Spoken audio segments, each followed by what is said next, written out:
కాసేపట్లో తెలంగాణ కేబినెట్ సమావేశం జరగనుంది. సచివాలయం బయట తొలిసారిగా రేవంత్ రెడ్డి మంత్రివర్గం భేటీ కాబోతోంది. ఈసారి మేడారంలో వరదేవతలు సమ్మక్క సార్లమ్మల సాక్షిగా భేటీ అవుతోంది మంత్రివర్గం. సమ్మక్క సార్లమ్మల సమక్షంలో కీలక నిర్ణయాలు తీసుకోనుంది. సాయంత్రం 5 గంటలకు మేడారం చేరుకుంటారు ముఖ్యమంత్రి. ముందుగా మేడారంలో జరుగుతున్న అభివృద్ధి పనులను పరిశీలిస్తారు. ఆ తర్వాత హరిత హోటల్లో మంత్రివర్గ సమావేశం జరుగుతుంది. మున్సిపల్ ఎన్నికలకు మంత్రివర్గ సమావేశంలో గ్రీన్ సిగ్నల్ ఇవ్వబోతున్నారు. ఇప్పటికే రిజర్వేషన్లు ఖరారు కావడంతో ఎన్నికలు నిర్వహించాల్సిందిగా తెలంగాణ ఎన్నికల కమిషన్ కి సిఫార్సు చేయనుంది మంత్రివర్గం. కేబినెట్ భేటీలో మొత్తంగా 10 అంశాల మీద చర్చ జరగనుంది. మున్సిపాలిటీల్లో ట్రాన్స్జెండర్లను కోఆప్షన్ సభ్యులుగా నియమించే అంశంపై కూడా చర్చించే అవకాశం ఉంది.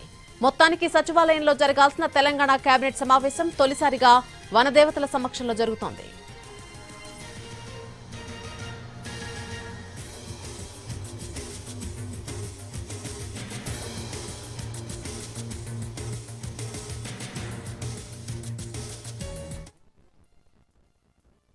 రేట్లోనే పెడతారు. ఇది నాకు తెలిసి చరిత్రలోనే, రాజకీయ చరిత్రలోనే ఎక్కడ కూడా దేశంలో మొత్తంలో ఇది ఫస్ట్ అనుకుంటా అవుట్ ఆఫ్ ద సెక్రటేరియట్ పెట్టడము.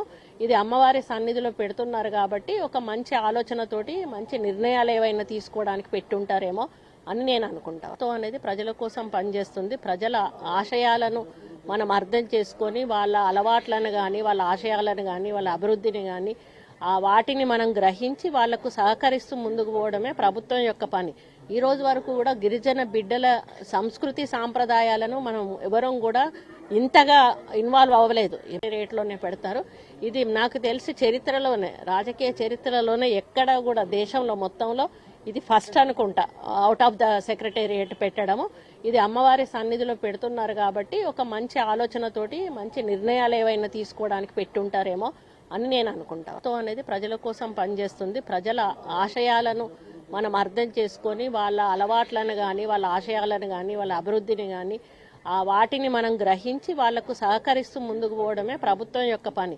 ఈ రోజు వరకు కూడా గిరిజన బిడ్డల సంస్కృతి సాంప్రదాయాలను మనం ఎవరం కూడా ఇంతగా ఇన్వాల్వ్ అవ్వలేదు. రేట్లోనే పెడతారు. ఇది నాకు తెలిసి